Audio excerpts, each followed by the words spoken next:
Update. My girlfriend just gave birth to our first child. I know I'm not a biological father, and I revealed I knew as soon as she gave birth. Original post. I'll try to keep this short because I'm planning to go to a bar soon. I found out when she was about 6 months along. The guy Brian approached me at work. "Are you Sarah's boyfriend?" I said yeah and asked what he wanted. He said he was sorry, that he had slept with her and swore he didn't know that she was with someone, which I don't believe. He then pulled out his phone to show the texts between them. They had been sleeping together or linking up for at least a year. Then she found out she was pregnant, and they came to an agreement to just pretend the baby was mine. In return, she wouldn't lose her perfect life, and he wouldn't be responsible for a baby. I knew it was weird. We had been having problems trying for a baby, and all of a sudden she got pregnant so easily. But he explained that he had been thinking about it, and he recently became a Christian. He said that he couldn't live his life knowing that I was living a lie, while his child didn't know their real father. So yeah, I told him I'd keep in touch, and to not say that he said anything just yet. I've had a lot of time to think, but ultimately I decided to wait until she gave birth, to hurt her in her most vulnerable moment. I'll spare the details, but she went into labor, baby was born and was taken to the NICU to be monitored for a bit. What should have been a beautiful moment of holding my baby was the most heartbreaking time of my life. Just knowing that he was not mine hurt me. Once she was sewn up and comfortable, I started packing up my stuff to leave. She asked where I was going, and I just told her, "I know I'm not a baby's father." You can act all shocked, but I know. Just ask Brian to come. I'm positive he'll sign a birth certificate. Then I left. She's been calling my phone over and over, even sending texts I typed this. It has even gotten her sister to call me a few times. It was hard pretending these last few months, but I think I'm satisfied. I feel really heartbroken though. I was planning to propose to her on the day our baby was born. I was gonna make her the happiest woman ever. Oh well, I'm going to go get drunk now. Now for the top comments before reading the updates. I did sigh for relief when I saw you're not married to this woman. Take power from that. You can move on much easily. Same. Good riddance. I'm so sorry. No one deserves this. The crap she pulled is absolutely evil. It will get better with time, and you will be happy again with someone who deserves you. Go ahead and let her and Brian deal with the situation on their own. Shoot, I'm relieved he didn't sign a birth certificate. Some states consider him the actual father at that point. Get a DNA test just to be 100% sure the child isn't yours. But you did the right thing leaving her. Make sure you have the text from Brian so she can't twist the narrative. Edited to add. You also need a DNA test so she can't put you in child support. Because if you're in the USA, it'll be hell to get you off it once the courts deem you the father. I'm like 110% sure that's not my kid just from looking at him. But I'll get the test. I get that, but it's just be on the safe side. You wouldn't want to find out 10 years later that it's yours. And you missed out on all the time and moments with a child. It won't hurt having something definitive that says you aren't the father. I plotted revenge against my ex-husband when I found out he was cheating on me when I was pregnant with our son. It felt good in the moment to stick it to him by telling the husband of his mistress what went on, but I was still miserable. It's been 3 years and I'm still in therapy for what I did. Best of luck, OP. I hope you get therapy too. Cheaters are disgusting monsters. They truly deserve all the misery they encounter. They don't care that their actions can even create trauma in the victims. I hope you get better soon, and that the teeth and hair of this disgusting cheater rot and fall out. Now for the first update. Head hurts, but I'm home and safe. I wasn't really expecting this to gain as much traction as it did, but I'll clear up a few things. Brian is going to be in the baby's life if it's his. I don't care what anyone says. I'm sure the kid isn't mine. I'll go get tested, but me and Brian have been in contact since last night and there isn't a doubt in my mind. For those of you calling me a psychopath or whatever, I don't really care. You'll all forget about this post in a day anyway, while I'll have to live with this crap for the rest of my life. What I did wasn't amazing, but I don't care. All I ever did was treat her amazing, and this is how she pays me back. If you think this is fake, go read something else. Doesn't matter to me. Second update 20 days later. Hi everyone. I just wanted to start by saying I would have updated sooner, but it takes a bit to get test results back. I've also been working on myself in the time being. Thanks for all the support. I'll cut to the chase. I am not the father. But I already knew that deep down. Brian and the baby are a match, so that pretty much answers the question. He is very excited to be a dad, even despite the circumstances. We've kept in touch this whole time and he's actually a really great guy. Goes to church now, volunteers at shelters, etc. I'm not sure if we'll continue to stay in touch after this, but I wouldn't mind getting a drink with him every once in a while. I hope the kid does great in life. He should, with Brian as his dad. As for Sarah, around the time I posted, she had asked Brian to be with her officially since there was nothing to hide. As far as I know, he has not taken her up on that offer and just wants to co-parent for the sake of being in his kid's life. I think that's very smart of him, honestly. Me and her have talked as well. We talked about where it all went wrong. She felt as though I wasn't there for her fully and just felt unfulfilled, which I understand. I wasn't always the best guy, but I treated her the best I could. I guess it just wasn't meant to be. She started crying and I did give her a hug, but I made sure she knew it wasn't because I cared about her. She's offered to stay friends and for me to visit if I want, but I declined.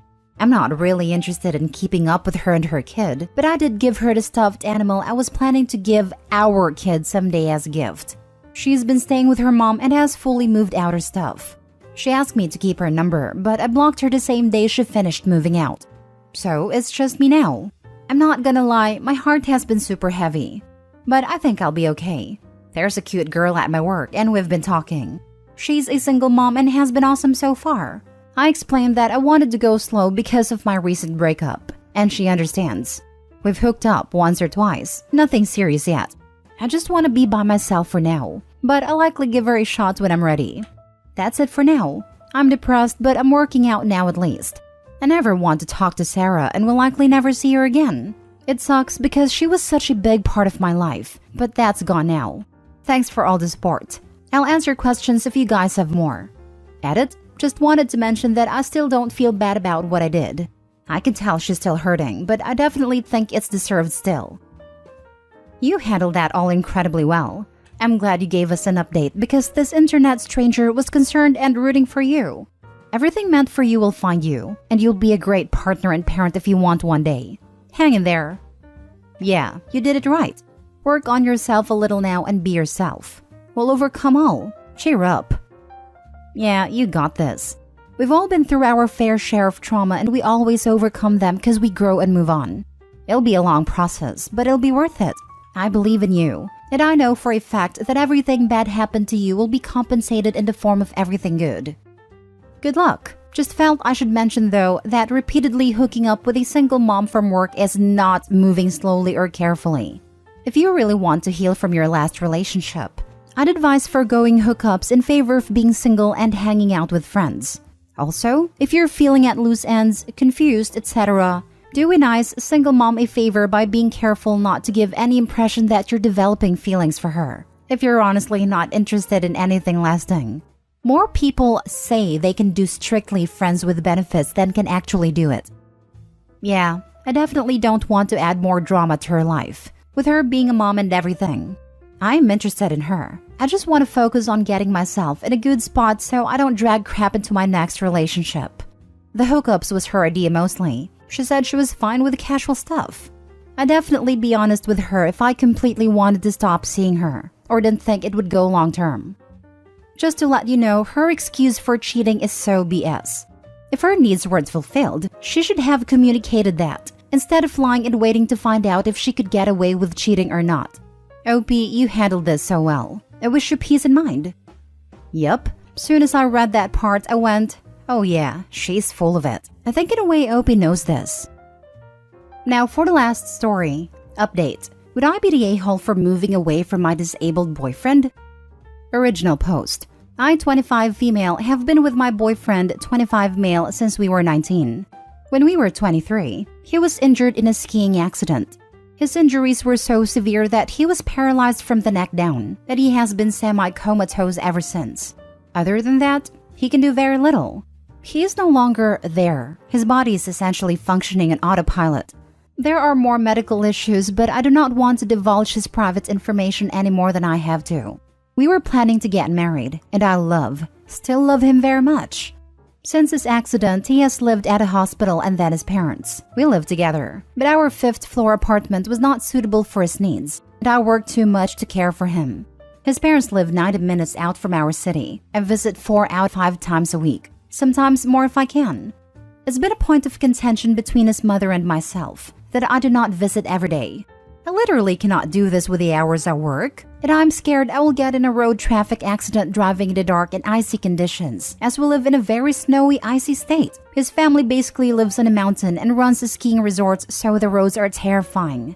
I work in a small and intensely competitive field. The salary I'm on right now is fine for the city I live in, but I could be earning almost double if I relocate. I've been offered an amazing job across the country, and I really want to take it. When I told his mother about how I was considering this job, she lost it. She told me I was an awful person to consider moving away from him. She said I was betraying him by abandoning him and moving on. I told her that I couldn't just stop living because of what happened, and she started screaming at me. I am empathetic because I understand that she feels as though the world is moving on without him. I feel that way too. I am very conflicted. I am unsure if it is wrong to do this. Me and my boyfriend had promised we would marry each other, and I do feel like I am abandoning him. Would I be the a-hole for taking the job? Not the a-hole. From what you described, he has no idea you're there. And you're very kind to have hung on this long. But you can't keep putting your life on hold for someone who is permanently semi-comatose. This is about his mother not wanting to feel abandoned. It's not about him. To be honest, his parents are cruel for keeping him on life support. A good reminder that everyone should have an advance directive, even if you're 23 years old. Not the a-hole. I doubt your boyfriend would want you to give up on your dreams. This here. Anyone who truly loves you wouldn't want to hold you back. Your boyfriend's mother is grieving. It is especially hard to grieve when they are still technically alive. I've worked in neurodisability, and it's one of the hardest things about brain injuries. You lose your loved one twice. The first loss is when they have their injury and change, either through becoming a different person due to the brain injury or through never fully waking up, coma, minimally conscious state, or vegetative state. It sounds like your boyfriend is in a persistent disorder of consciousness and will not come back to who he was before. So while he is still here, you have to grieve his loss.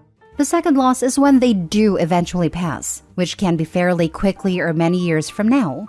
I can see that you have empathy for what your boyfriend's mother is going through, and that is what is difficult.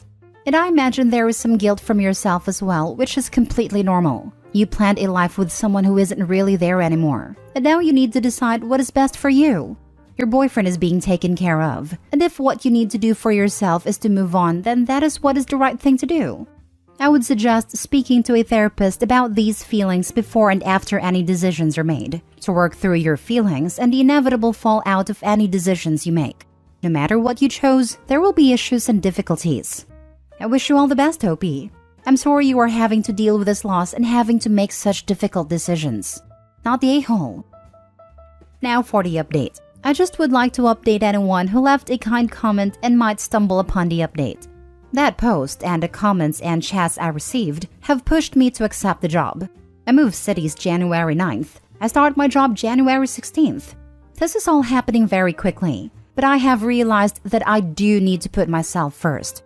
And I am not an a-hole for living my life, despite it being incredibly painful. My boyfriend's mother does not agree though, and she's no longer speaking to me.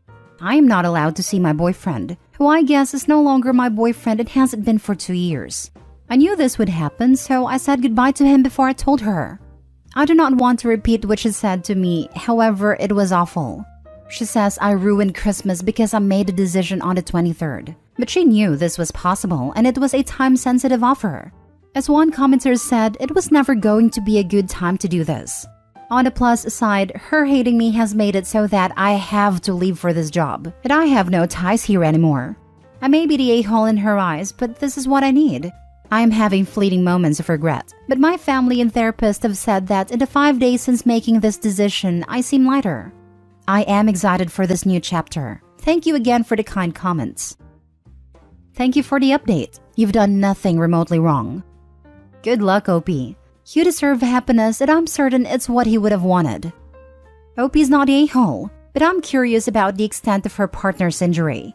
She described him as comatose and doesn't include any dialogue with him. Is there brain damage? What is the prospect of his recovery? Was the mom mad because she hoped OP would be his full-time caregiver someday?